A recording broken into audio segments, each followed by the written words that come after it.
So, today we're talking about something that connects parenting and branding in a really unexpected way, the labels we get as kids and how they show up in our businesses. Welcome to Market Like a Parent and Parent Like a Marketer, where we explore the connections between parenting and marketing and what one can teach us about the other. I'm Danielle Weil, founder of DW Copy and creator of Launchflow, and today my guest is Tiffany Neuman, a visionary branding strategist who helps driven entrepreneurs make their message a movement. Now, she spent close to 20 years in the corporate world as a creative director for brands like Adidas and Burt's Bees. And then she left to develop a revolutionary branding process that installs brand operating systems into businesses, allowing them to automate their content, connect their sales, and shine even brighter as thought leaders. She's an award-winning speaker, contributor for Entrepreneur Magazine, and has been featured in Forbes multiple times.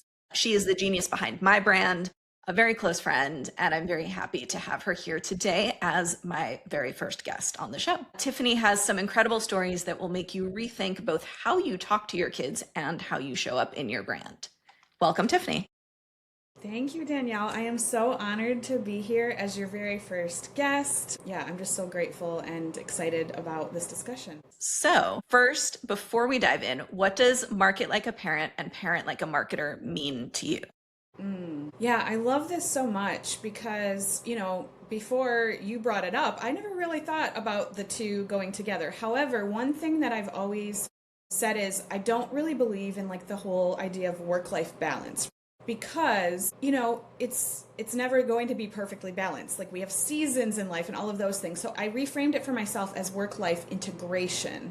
And so when I'm thinking about market like a parent, parent like a market, I was like, that's so brilliant because really our life has both of those pieces integrated already. And we can learn lessons from both.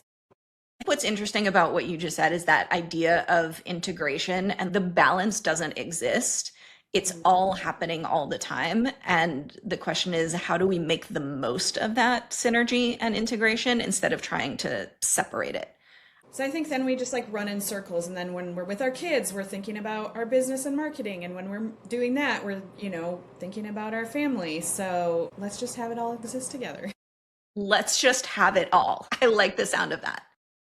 So when you work with clients on their brand identity, what is one of the biggest disconnects that you see between who they actually are as people and how they're showing up in their brand? Well, this is such a good question. I see there's almost two sides. People showing up as they think they should be, or people unintentionally showing up in a way that's a disconnect and they don't even realize it. It's very subconscious. A lot of these things really do stem from our childhood.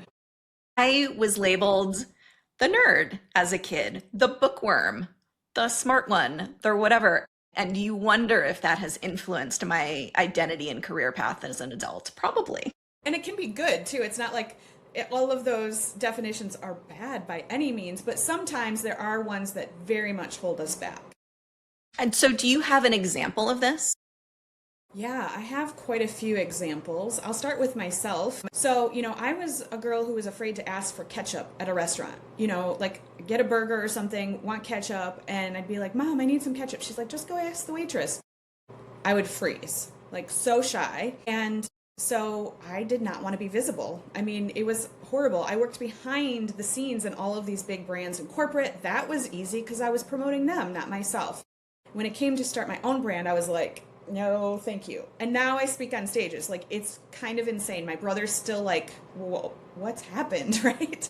And so that's why identity work is so much of the branding process. So that's one thing that really held me back until I learned to work through it. Another great example is one of my clients. She was from South America and she's fiery and she's just amazing. She's kind of loud and she just has this pizzazz and spark behind her. However, the way she was showing up on social media and her website was literally like a nursery for a baby. It was little light pink, light blue. Now, one thing is she had recently had children, so I was like, maybe that influenced. But when I got to know her, I brought it up, and I'm very intuitive with these things, and I was like, I don't think that your visuals really match who I sense you are. And we got to talking about it and realizing that as a child, she was told she's too loud, quiet down. Children should be seen, not heard, and all of these things. And so she literally subconsciously had applied that to her brand and the way she was showing up. And one of my clients, he is from another country, doesn't really matter which one, but he has like this sexy accent, and his target market, he decided, was in America. So he tried to Americanize himself. He changed his name from Philippe to Phil. He tried to get rid of his accent as much as possible, and he was showing up as he thought he should. Really loud and kind of like a bro marketer. And it's kind of worked, but he told me, he was like, this is not working. I am so burnt out. Like, I hate showing up like this. And I was like, well, yeah, it's not you. Actually, your sexy accent, people will love the fact that you're unique, you're from somewhere else, all those things. So changed his name back, long story short, and had much better success just being who he actually was authentically.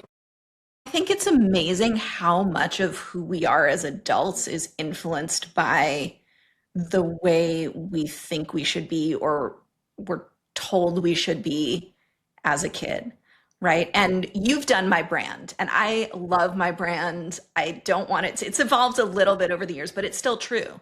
And fun story, you'll like this. I don't even think I've told you this yet. When I went to go name my newsletter, my new newsletter, I went back to my brand manual and I called it Changing the Narrative, which is literally the line from the brand manual. So totally is. when you get this right, it's amazing. It lasts. It will last. And that is what I call a legacy brand, right? Is you will grow, you will evolve. It's going to happen, but you can make those changes without reinventing the wheel. So let's flip back to parenting for a second, because you're a mom, I'm a mom, and I feel like even though we're conscious, we know what we experienced as kids, the labels and being told who we are and how it's shaped us, we still maybe unconsciously do it to our kids. And how do you connect this to parenting, this idea? Yeah, it brings so much awareness to that because inadvertently, I think we put those labels on our kids, not realizing how much it actually could and affect them. And yeah, not all of our children may be business owners, and it may not affect them in their personal brand, but it affects them in life in some ways. And so, we don't want to tiptoe around, and we'll make mistakes, I'm sure. My older daughter was very introverted and shy, and she has high anxiety and things like that. And so I didn't want to label her, though, as, oh, she has really bad anxiety, or she is really shy. And really just, she is who she is. And there's beautiful attributes to her, and really focusing on those more. And then my younger one is exactly the opposite. She's super social, just wants to be the life of the party, involved in everything. And so I could say, oh, she's crazy and she's this and that. So it's really interesting when we start thinking about that and how it can affect them later.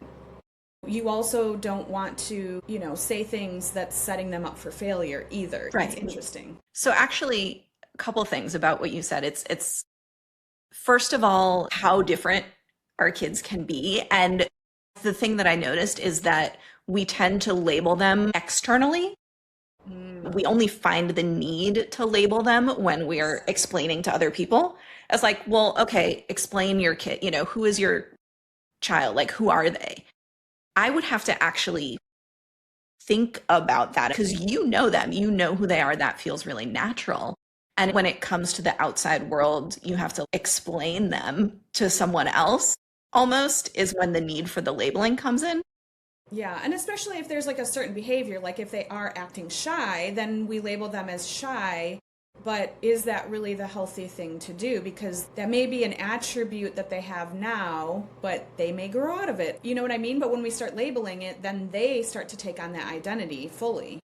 Mm-hmm. And I think I read this first in the book Mindset by Carol Dweck. Love this book. The idea that when we hear things like that, you are X, you're so smart, you're so shy, you're brave, you're whatever, we take that on as an identity. It almost becomes like an expectation. as opposed to something that can evolve. And so what she suggests to do in the book, and something, again, not perfect about this, but try to acknowledge the effort as opposed to an attribute or who they are or a label. Like, I saw you studied so hard for this test. You put so much effort into that. Yeah. I love that. And maybe, other things like she loves riding horses, like we can label what they love to do and different things like that rather than who they are identity wise.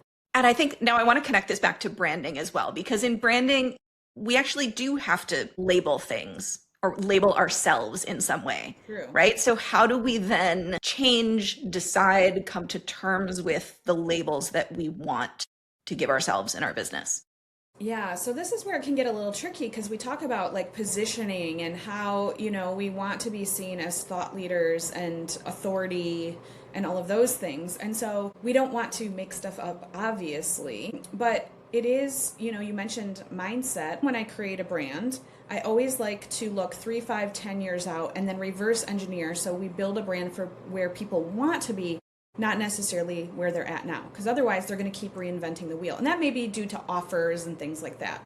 But it also is around the identity piece because we're growing and evolving, especially as entrepreneurs. Most of us are always doing self-development, right? We're lifelong learners. We love it, so that's just going to happen. So I think a lot of people are like, oh, well, it's not authentic to say I'm something that I'm not. And I agree with that.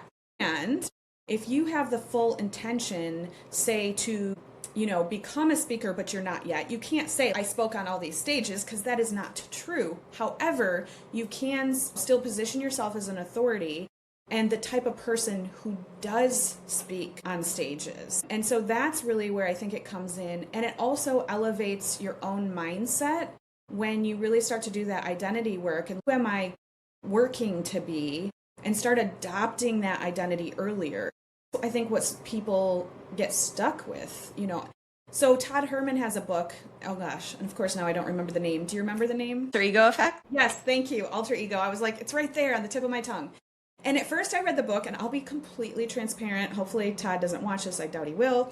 I kind of didn't like it. I was like, this is totally faking it. I don't really like that whole fake it till you make it thing. But the more I sit with this whole identity work in the last few years, and just for me, going from the girl who couldn't ask for ketchup to speaking on stages, I can see the value in giving yourself that stage identity and showing up in a way because it gives you the permission to show up in that way. And otherwise, you could say, well, I'm not a speaker, so how can I show up that way? Well, then you'll never be one, right? And so having that alter ego does give you the permission to start stepping into those new identities, and then you will find yourself like catching up to it. And I love the book. And what's interesting to me is kids are good at this naturally. The alter ego, like they play dress up. They're a firefighter. They're a princess. They want to wear costumes. They play pretend. They assume new identities 5 times a day, constantly. Right. First, how did we lose that? And I think that mentioning the alter ego effect is really important because that is a reminder that we can actually bring some of these elements into how we think about our own identity. I think it's just social conditioning, like I'm watching my daughter and she wanted this $120 sweatshirt. And I was like, we all wanted when we're kids. For me, it was Girbaud jeans and I'm just watching her like trying to be something to fit in. And eventually, I think that's a lot of it is we see what other people do. That's why I don't really go on social media that much. I'm social media optional. I don't watch a lot of other things. I don't compare myself to other people too much because we start to look externally rather than internally, and so I think that's a huge piece of it. So one exercise I love to do with clients, you may remember this, is like the spokesperson for your brand. Like, who would be a spokesperson? It doesn't have to, we always immediately think of celebrities, not necessarily celebrities. It could be your grandma, it could be Wonder Woman, whatever. And the reason I ask those questions, it's not like you're going to actually have that person show up for your brand, but you start thinking about the attributes that those people have that you admire and how you can weave that into the brand and your identity. And so I think that's kind of what you're saying here is like we can try on these things and you're still being authentic as you grow into the thought leader that you truly want to be. Nobody ever said that you can't evolve or try new things or be someone else, that the label that you got as a kid or as a young adult is the label that you have to have forever. Right. Just because I love to read and write does not mean that I now can't be a speaker and a thought leader and all of these, or a leader or anything else that I maybe had all along and just wasn't nurtured or that I decided to develop. And so going back to the parent mode, how can we cultivate positive identity in our kids? How can we facilitate giving them the labels that they want to have and the positive identity that they want to have so that it's not such a struggle when they get older to step into the things that they want? Yeah, well, I think what you mentioned earlier about Carol Dweck's, because I've read parenting books, I've done all the things too, because we want our kids to be as amazing as possible and not have trauma and all of that stuff.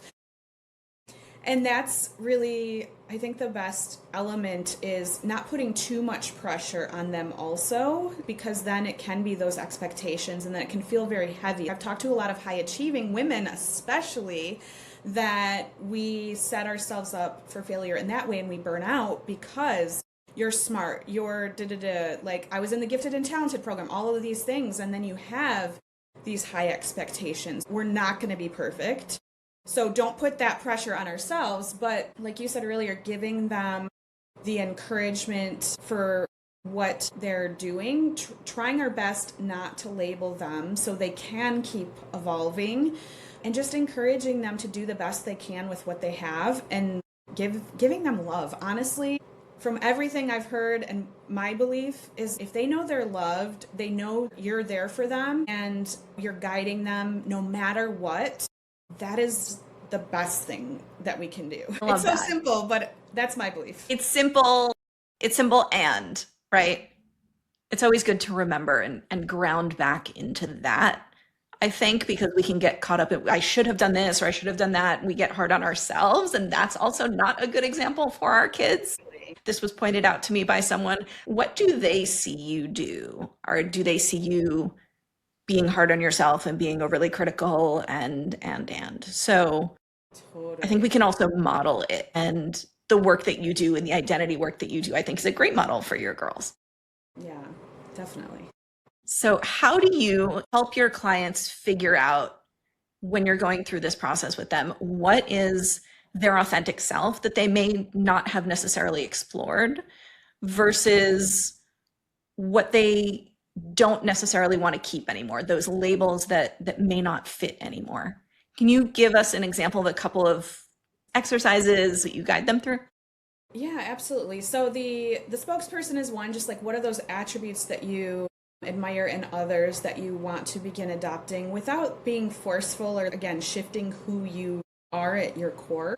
And then we do a lot of identity work. What is your vision? What are your values? And again, this is standard brand stuff, but looking at it from a different angle, really the identity piece. It's the brand values. It's external. I worked for IHG hotels, and in the back of their hotels, they wanted their values on the wall, and it was like integrity and whatever. And I'm like, okay, we can all have these random words. They're very fluffy, but is it really how we're showing up and acting in the world? So I love to base everything on our true personal values. And what I found is most people are like, oh, I know what they are. When we do the work, they actually realize they don't know what their values are. And that's a huge piece of it. And then also just reflecting, what do you want to step into and what are you ready to release? Because so many times we're holding on to these old, outdated pieces of our identity that we're ready to release. And if we really want to step into the highest evolution of our business and thought leadership and things like that, you really have to release and shed the old and allow space for anything in the new identity to come through. I love that. So think about what you might be holding on to from things that you were labeled as a kid, identities you might have carried with you. What still fits? What doesn't fit anymore? What would you like to let go of? And how can you then take that into your business and consciously shape? I think that's the lesson for me, is how can you consciously shape the way that you want to show up? And that's really what your brand is all about, right? Absolutely. And so that's part of what I do is called brand alchemy. Within the actual branding process is really looking at those identity shifts, and then also how can you integrate your vision and help it manifest faster. So now you have something new coming out that is called Brand OS. Tell us about it. Yeah, so as you mentioned in my introduction, really the brand operating system is the core element that I feel like most entrepreneurs are missing. You know, people grab logo colors and fonts and be like, I have my brand. And really the aesthetics is what I consider to be the icing on the cake. Yes, it's pretty and it looks good, but if it's pretty and it looks good and it has no core message and like real meat to it and messaging and website and the whole operating system, that's really going to hold people back. And if we look at the top thought leaders online that we all admire, one of the reasons they're so successful is because they have this brand operating system. So, Tiffany, where can people find you if they want to know more about you and your work? Yeah, thanks for asking. So I hang out on LinkedIn the most, so definitely connect with me there. And I do have a 3-part brand clarity workshop series coming up soon. So maybe we can share that link, Danielle. And if people want to learn more, we'll be hosting that really soon. I love it. Well, thank you so much for joining me here as my first guest on the show. Anything, words of wisdom you want to leave us with? Yeah, as parents and me being a mother, I would say the last piece is give ourselves grace. I think it can be a lot to have both those roles and be juggling a lot, because parenting is a full-time job and so is running a business, more than a full-time job. And so I think giving ourselves that grace and just having a community to cheer each other on is really huge. And so I love that you're creating that here with this podcast, Danielle. Thank you. And thanks for sharing that. Until next time, I'm Danielle Weil. Let's go out there and market like a parent and parent